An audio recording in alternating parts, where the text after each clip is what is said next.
اب یہاں شرعی مسئلہ آپ سنیے. لوگ کیا سمجھتے ہیں کہ ہم راستے سے گئے, گزرتے گزرتے کتا ہمارے بدن سے ایسے ٹکرا کر چلا گیا, ارے یہ تو میرا کرتا ناپاک ہوا, یہ تو میرے کپڑے ناپاک ہو گئے, ابھی گھر پہ جاؤ کپڑے بدل کے نماز پڑھو. ایسا نہیں. کتا اگر کسی کے ساتھ مس ہو جائے تو شرعی مسئلہ یہ ہے کہ اس کے کپڑے ناپاک نہیں ہوتے. ہاں البتہ اگر کتا گٹر کے پانی میں سے نہا کے نکلا, گندا پانی ہوتا ہے, اس میں لوٹ پوٹ ہو کر اگر وہ نکلا اور نکلنے کے بعد اگر آپ کے کپڑے سے ٹکرا گیا, مس ہو گیا اور اس کا گیلا پن آپ کے کپڑے پر لگا, چونکہ وہ گٹر کا گندا پانی تھا, اب آپ کے کپڑے ناپاک ہوئے. لیکن اگر کتا سوکھا, بالکل سوکھا ہوا اور آپ کے جسم سے ایسے ٹچ ہو کر نکلتا, اب آپ کے کپڑے جو ہے وہ ناپاک نہیں ہوں گے.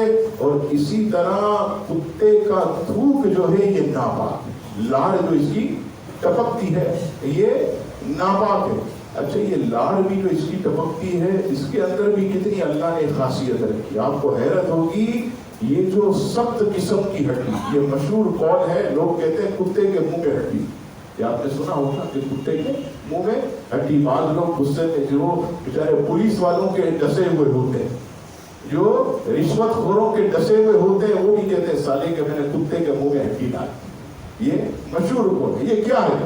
یہ اس کی لاڑ جو ہے, یہ تھوک جو ہے, اس میں اللہ نے ایسا کمال رکھا ہے, آپ حیرت کریں کہ کتنی ہی سخت جانور کی ہڈی ہو, کتنی سخت جانور کی ہڈی ہو, ارے جب کتا اس کو اپنے منہ میں لیتا ہے تو بالکل نرم و ملائم ہو جاتا ہے, بالکل نرم, اس کی بہترین قسم کی غذا بن جاتی ہے. کہ اللہ تبارک و تعالیٰ کیسے جانوروں کو بھی کھلاتا پلاتا ہے, کسی کو بھی جو ہے محروم نہیں رکھتا. کیا اس کی شان کریمی ہے اور کیا اس کی ذات کی جو ہے بلندی ہے. اللہ اکبر. تو اس کا تھوک وغیرہ اگر ہمارے کپڑوں پر لگ جائے تو کتے کا تھوک ناپاک ہوتا ہے, لہذا ہمیں جو ہے اپنے کپڑے کا وہ حصہ جہاں تھوک لگا ہے اسے جو ہے عزیزان گرامی دھونا پڑے گا.